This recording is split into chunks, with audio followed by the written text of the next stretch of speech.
Arab Army eliminates ISIS and Nusra terrorists, and the people in Horan announced a national resistance movement.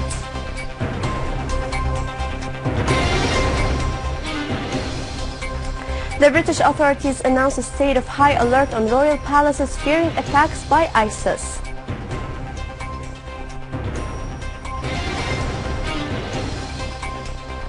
Masses of people in Saudi Arabia hold the funeral of a man who was killed in bloody massacre committed by al-Saud forces.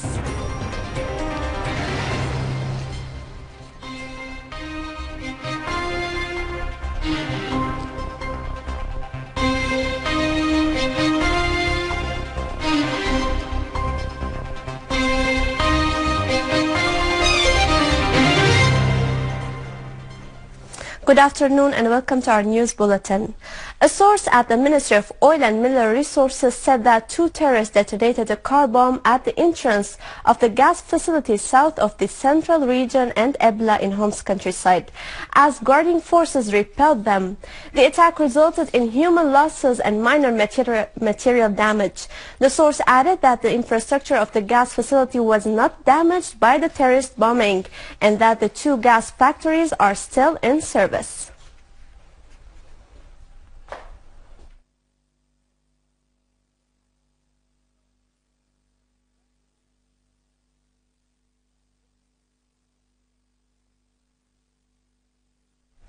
In Hama countryside, Syrian Arab Army units in cooperation with the residents and the National Defense Forces seized 5 vehicles loaded with weapons as part of Saudi aid to the terrorists. The weapons included 40 Grad rockets and 20 others used by rocket launchers, as well as 120 gauge mortar shells and 14.5 gauge machine guns, in addition to 3 mortar pads, barrels packed with C4 substance, and several satellite transmission devices. A Syrian Arab Army unit repelled several attacks on a number of military posts east of Al-Salam Highway near Khan al-Sheikh farms in Damascus countryside, killing many terrorists, some of whom are Saudis, Moroccans, Turks and Jordanians, in addition to some from the so-called Ahrar al-Sham. In Deir ez-Zor, a military source said that the Syrian Arab Army unit pursued the remnants of ISIS terrorists in Al-Jbaila, Al-Huwaiqa, Al-Sina'a and Al-Rassafe, killing many of them.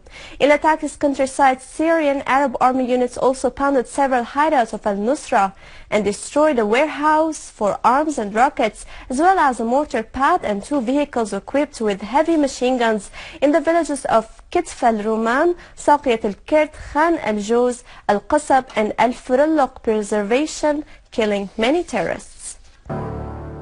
Iraqi forces continued their military operations against ISIS in many cities and towns in Iraq.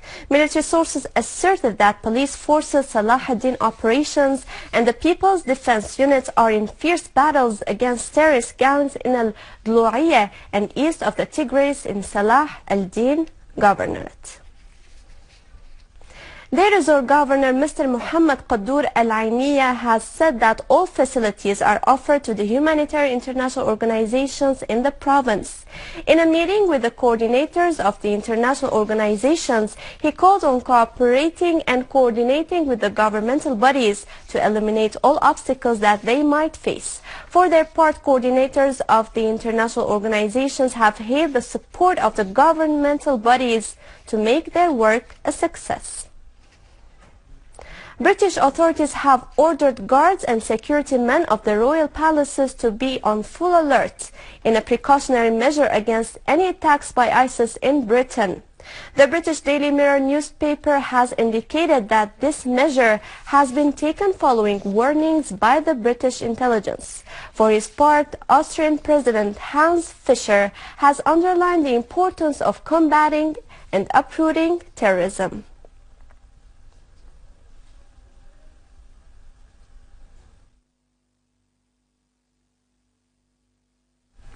Locals of Al-Dababiya town east of Saudi Arabia have escorted Abdullah al-Madad, who was killed in the massacre perpetrated by the Saudi police, to his final rest. Hundreds took part in the funeral procession and chanted slogans demanding bringing the perpetrators to justice. They further denounced the policy of making practiced by the Saudi authorities against the locals of the eastern region of the country, pledging to continue their peaceful demonstrations till their rightful demands are met. Indonesian National Agency for Search and Rescue has said that the Malaysian airplane jet that has gone missing after taking off from Indonesia with 162 passengers on board was likely at the bottom of the sea.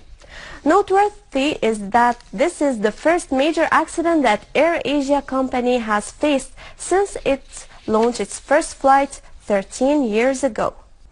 In Homs countryside, on the occasion of Christmas, the St. George Monastery located in Wadi al-Nadara area held an event as Syriac and Christmas hymns were performed.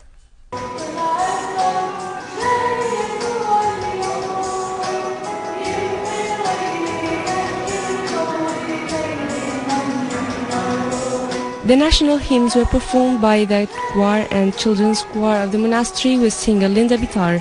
The event was attended by locals and people from neighboring villagers, along with Homs Governor Talal al-Barazi, who said that Christmas is a time of joy and peace, and that Syria will remain the home of tolerance as its enemies will never triumph over its people.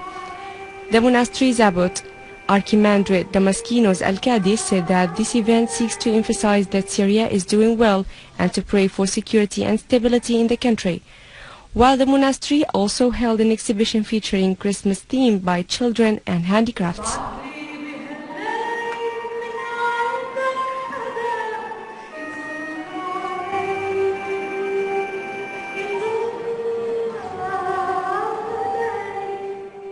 With this, we conclude our news for today. Thank you for watching. For more details about Syria and the region and to view this bulletin again, you can always visit our website in English, syriaonline.sy. Now to latest business and market news with Sirina, but after a short break.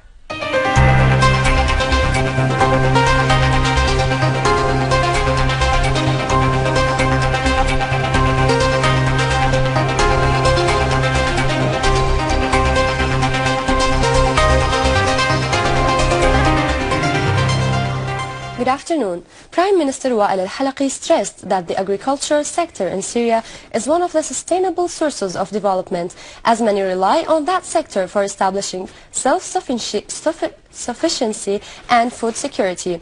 During his meeting with members of the Peasants' Union, al-Halaqi said that the government has prepared plans and strategic programs to develop this vital sector. Members of the union briefed the PM about their suffering because of the attacks of terrorist groups, which prevent them from working, and expressing full support to the Syrian army in restoring security.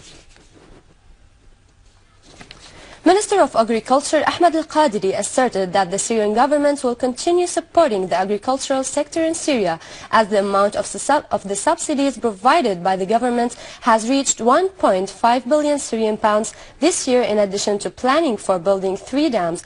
Al-Qadiri pointed out that among the goals of the ministry is to increase green areas this season to reach more than 1,000 hectares and preserve forests. Syria is celebrating Arbor Day by carrying a number of forestation campaigns which targets areas and sites damaged by terrorism. The Ministry of Agriculture devised a national work plan to expand and protect forests, in addition to adapt measures for preventing forest fires by developing the forest, setting up roads, and preparing old roads for reforms to allow putting out fires more quickly and efficiently. More than 100 watch towers had been built by the ministry in all the provinces for reporting infringements upon forests and fires, in addition to support its 19 firefighting centers with extra teams. The ministry increased the number of the fire trucks and expanded their wireless network to cover all forested sites. It also provided equipment for firefighting teams and set up the phone number 188 for reporting forest fires. Director of Damascus Chamber of Agriculture affirmed that the chamber will continue exporting apple and citrus until the end of the year. He added that the exported amount of apple by the chamber reached 10,628 tons in 2014 and 127,282 tons of citrus, among them 58,448 tons of oranges, 53,561 tons of grapefruit, 6,729 tons of mandarin, 7,837 tons of lemon and 707 tons of pomelo. He pointed out that 1,227 tons of grapes were also exported this year. The Assembly of the General Establishment for Consumers decided selling one food basket at 50,000 Syrian pounds in installment sales for 2 years through its centers. During a meeting headed by Deputy Domestic Trade Minister, the Assembly also decided relaunching mobile vehicles to sell food in most governorates, stressing that the incoming food material through the Iranian credit line are being sold by the establishment and its centers only, as the prices are being set by the ministry itself.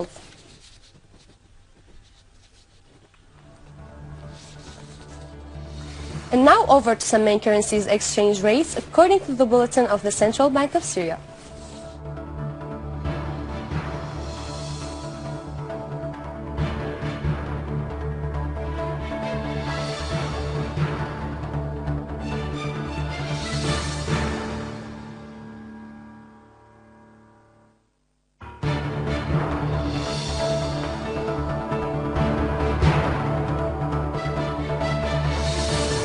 With this, we conclude our economic news for today. Thank you for watching and goodbye.